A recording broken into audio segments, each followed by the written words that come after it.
Hi everyone, good afternoon. Really quick one this afternoon, and a really obvious one. This is just getting too easy. I'm taking you today to the famous White Cliffs of Dover, and the busiest ferry crossing and Channel Tunnel, etc. all come down here and go across to France. Millions of people use this every single year.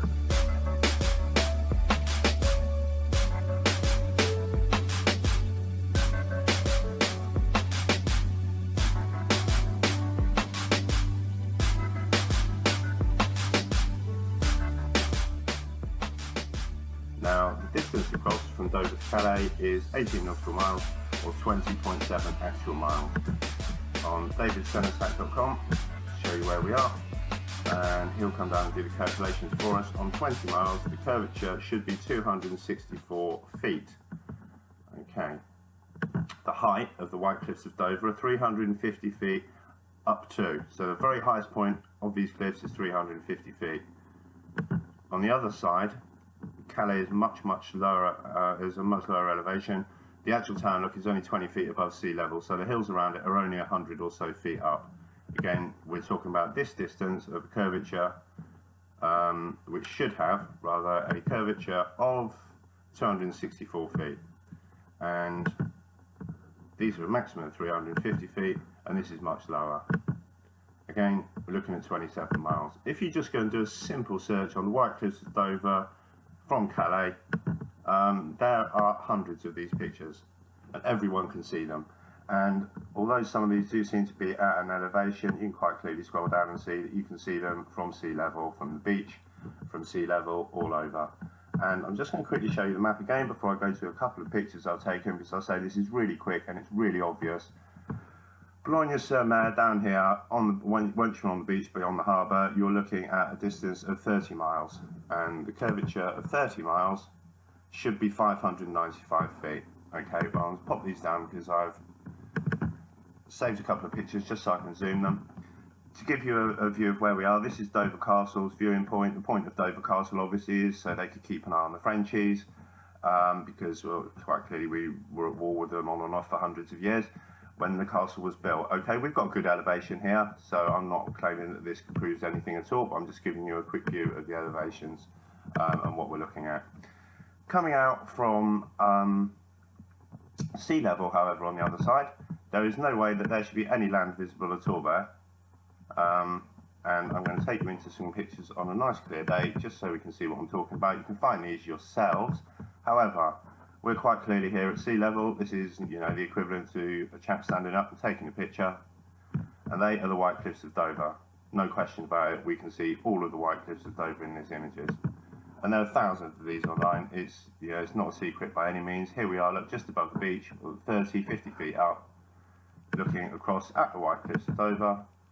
And, whoa, not only are they there, but at these points, at 350 feet, these cliffs are only 170 feet here. This is less than 200 feet at its lowest point on these low parts here.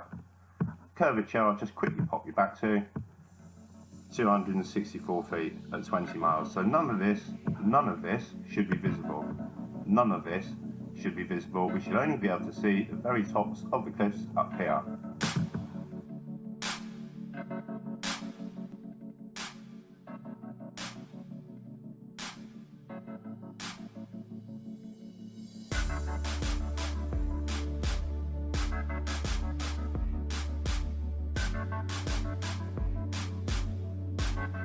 This image is taken from Boulogne-sur-Mer, which is 30 miles from the White Cliffs of Dover. And we can see we are at sea level, and we can quite clearly see that at 350 feet at the tallest point, coming down to 150 feet around these points, and we're now 30 miles away, 595 feet. The White Cliffs of Dover reach up to 350 feet. And if we just go back to the picture, we can quite clearly see that if there is 600 feet of curvature, and that's 350 feet, then the curvature of the Earth should be up here. And Boulogne-sur-Mer, looking at the White Cliffs of Dover, and this image utterly 100% proves there is no curvature of the Earth across the English Channel. Obviously, there are lots of ways to prove that the surface of the Earth has no curvature and is flat, but what's unusual about this one is this is really, you could describe this as a glitch in the matrix, because what I found is that actually there are events in history which have been somewhat covered up, it seems, because they don't really fit with the sphere Earth model. So these events that I'm talking about are radio broadcasts. If you look back through the history of radio, obviously radio goes back far before the time that we're told there were satellites and all sorts of other things. In fact, they go back to valve technology. Broadcasts are made from masts, and if you have a single mast broadcasting at any point on the Earth, should we say, if obviously it was a globe, imagine a single mast broadcasting. Electromagnetic radiation travels in straight lines. The mast would not be able to broadcast around the curvature of the Earth.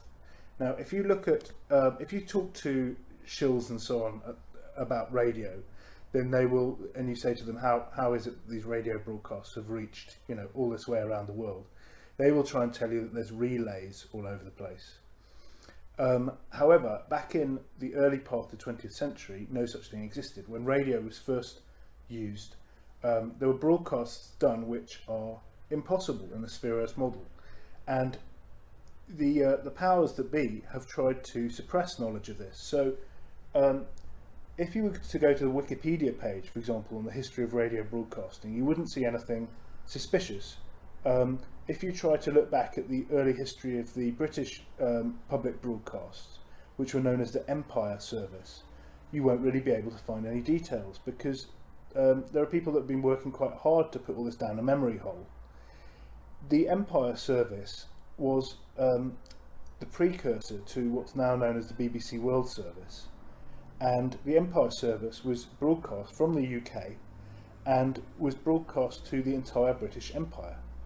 Now, the British Empire, in order to reach all parts of the British Empire, broadcasting from London, you are broadcasting across the entire known world.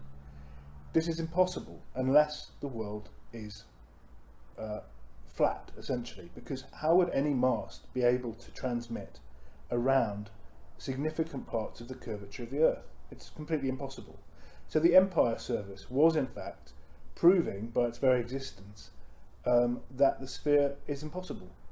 However, it's very difficult to find details on this. So I've been looking for some time, hunting around for proof that these broadcasts were made, proof which is still actually available in the public domain. And I finally found some interesting proof when I came across a documentary from 1953. Now, this documentary was about transistors, about how the invention of transistors was going to change everything, which of course it did. And in one part of the documentary, it starts talking about broadcasts that were made from Arlington, Virginia in 1915. Now, these were made from a set of masts, and these radio broadcasts were picked up in Paris and Hawaii, according to this documentary, which is produced by various firms, including, I think, General Electric. And this documentary in 1953, they must have realised after that this is one of the items they'd better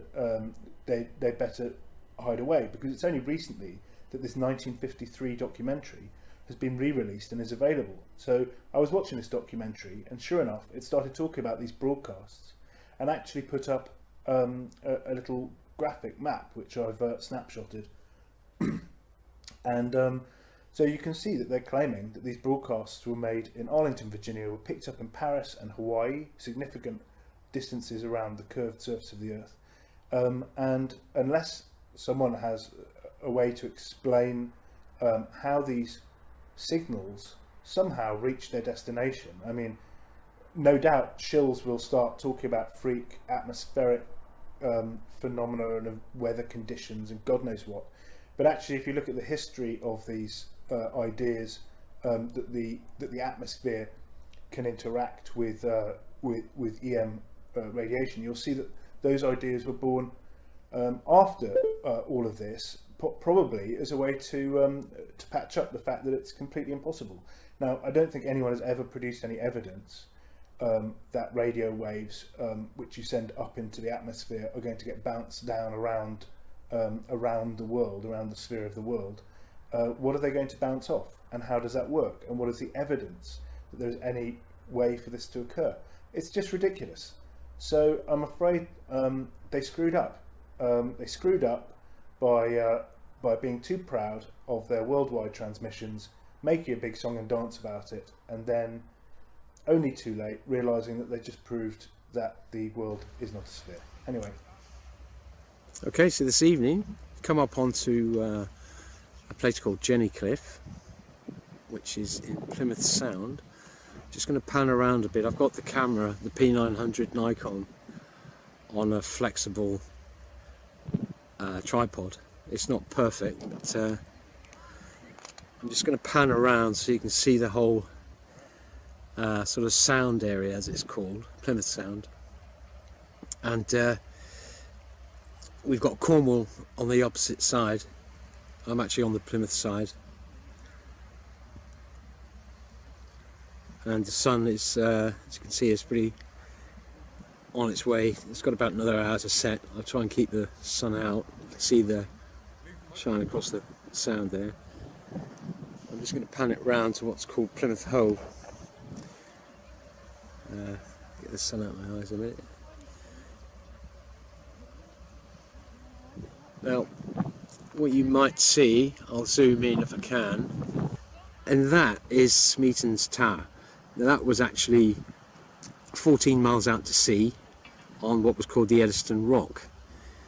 Now, they found some deformation underneath the water. The cave was forming inside, so they built the Eddystone Lighthouse next to Smeaton's Tower and removed the lighthouse and put it up onto the Hoe, rather than just get rid of it. And that's been a tourist attraction for about 100 or so odd years. So I'm going to pan back around now, go back out to sea.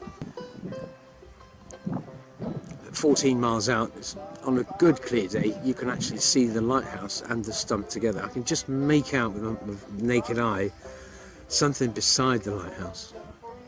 Now you can look on Google Maps. So on the shoreline, where I actually showed you the Smeaton's Tower on the Hoe, straight out from Google is 14 miles, and that's not nautical miles, that's 14 land miles. And as you'll be able to see, I'll try and zoom on it. I'll try and be as smooth as I can. Here we go, just coming into the shot now. I'm just wondering if I've got my focus set to infinity. I thought I had. Let's bring it back slightly. Sorry if it's jumping about a bit. There we go. So you can see quite clearly there the stump where the original lighthouse did sit, and coming straight in again. Oh.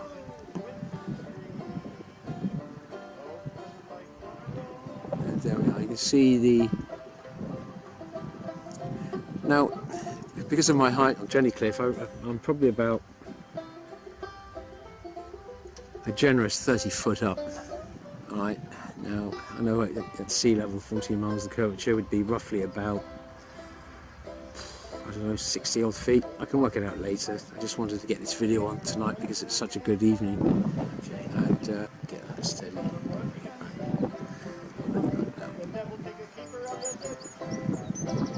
And there we are. Zoom. Just come to the left. Oh, there's the yacht. There's the naval ship. Yeah. Steaming away nicely.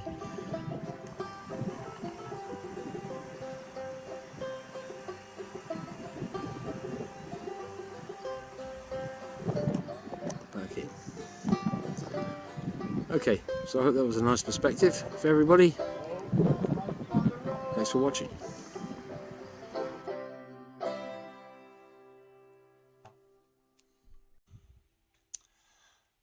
What I've realised is a lot of people don't really know enough about the mainstream Ball Earth model. people don't know how fast we spin.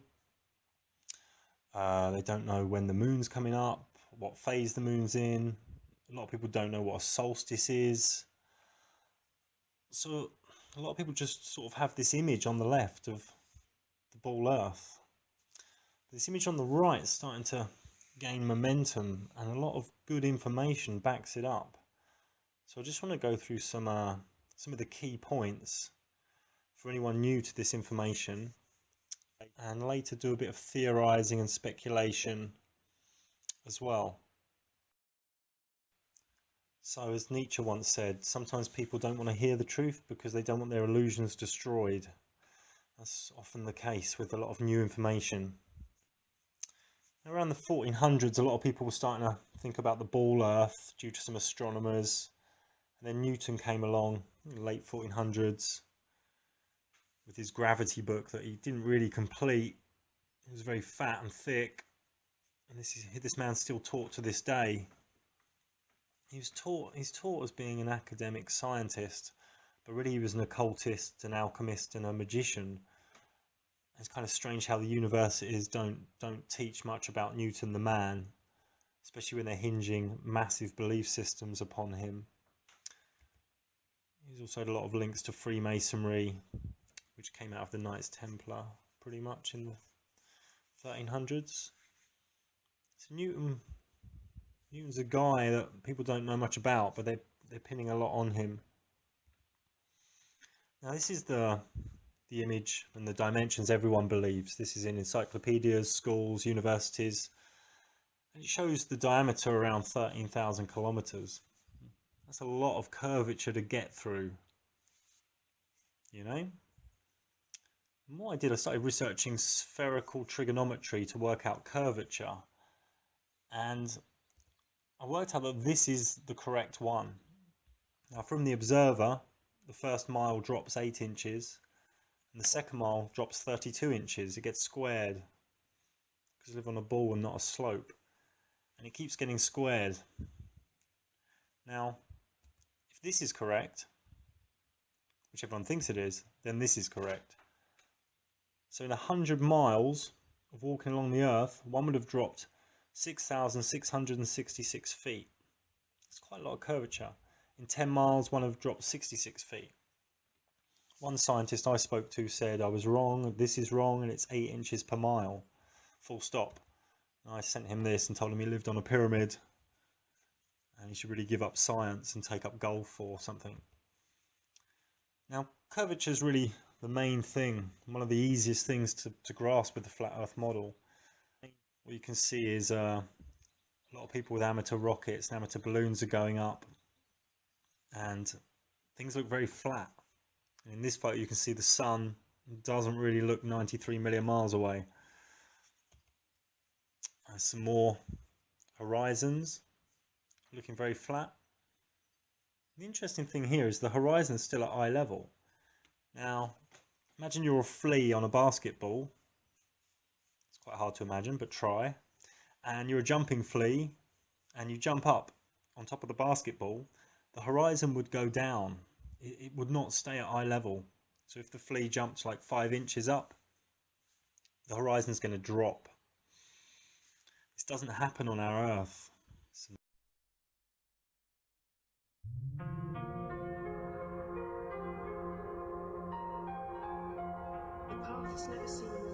From Blackpool in the northwest of the UK over towards the Isle of Man, and going to give you the distances very quickly. From Blackpool to the Isle of Man is 54 nautical miles or 62 miles, and the maximum height of the Isle of Man is 2,037 feet. Now I'm going to take us to davidsenesac.com and come quickly down to the calculations, and at 60 miles 2,037 feet should be under a curve of 350 feet, 2380, so it should be under 350 feet of curvature. Now before we get to the Isle of Man, there is a wind farm around here, and the position exactly of that wind farm, just to confirm that, is within the 12-mile territorial water limit of the Isle of Man, and the height of the turbines is 222 meters, and 50 miles offshore, 222 meters, 700 feet-ish. Everyone agree with that? It's about 700 feet. Should be then 50 miles offshore, 1650, about 900 feet, 950 feet, obscured by curvature. Okay, now I'm going to come back and I'm going to show you what I found on the pictures page of Google, because anyone can do this.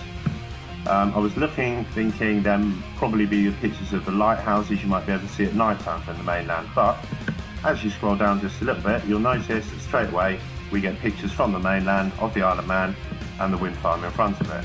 And these are by no means a one-off, there are loads of these, and in fact quite a lot of these come from a local tourist board site, which I'll take us to in a minute.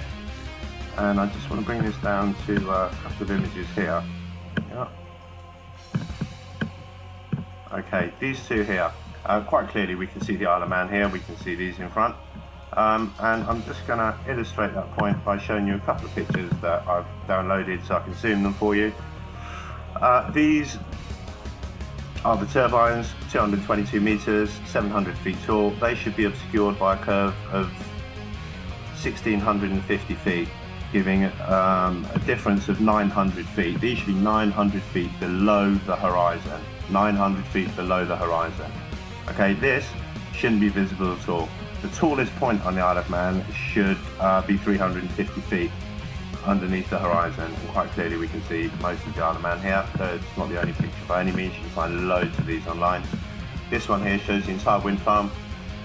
Again, these should be obscured here by a further curve of 900 feet on top of them, giving a total height of 1650, 50 miles away, and none of this island should be visible at all, and it should be at the least 350 feet below the horizon. That's its very highest point. As you can see, these aren't its highest points by any means. And I'm going to now take you quickly back to, as I said, a lot of these come from visitclevelands.co.uk, so we'll have a look at Visit Clevelands, the tourist board website for Clevelands town, and lots of tourists go there for the views across the water. So many, in fact, have now been asking awkward questions. Conditions are right, you can see the Isle of Man, but it's actually, like Chicago, an optical illusion. It's 100 kilometers away. We'll see it in certain atmospheric conditions, which they will explain for page. However, further to this, to Dave Reeves' video on YouTube, who says you can't see the Isle of Man from Blackpool Promenade. 700 feet. You should be under 1650 feet of curvature, meaning the horizon is 900 feet above them. Further than that, this giant ship here, which will give a height of, let's say it's 200 feet, most benefit of the doubt, but 50 miles away, should be under 1650 feet of curvature. And as Dave Reeves shows us on his video here, it quite clearly isn't. This is a zoom lens from the promenade in Blackpool, and promenade in Blackpool to the Isle of Man, that's completely impossible.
Now further to this, I've highlighted this dot here because this is Cluffer Pike, and a guy called Isha has recorded or rather has taken a photograph, which I'm going to draw our attention to on this Flickr page, and he's taken a picture from Clutha Pike to the Snowdonia National Park via Blackpool. And here is his page, and we can go back to the top, so I've been reading through it. This is quite clearly Blackpool, this is Blackpool Tower, this is the Big One roller coaster at the end, and this is Snowdonia. Now the very highest point of Snowdonia is Mount Snowdon, and I'll show you the height on Mount Snowdon and where it is. The height of Mount Snowdon is 3,500 feet, just over, and that's right over here. This is 75, 80 miles away from where he's taken that picture. I'll just take you back to that so you can agree with me on that. All the way across to there. This is 70 miles to here, so we're now looking in the region of 75 to 80 miles away. And at 80 miles away, as we can see between the two, it should either be just on the horizon or it should be 1,000 feet under the horizon, depending exactly where we are on there. And that's the very highest point of Snowdonia. And let's just come back to this picture. This isn't the highest point of Snowdonia. This is the whole of the edge of Snowdonia, as seen with the whole of the roller coaster, the whole of the tower, and the whole of Blackpool Town from 75 miles away.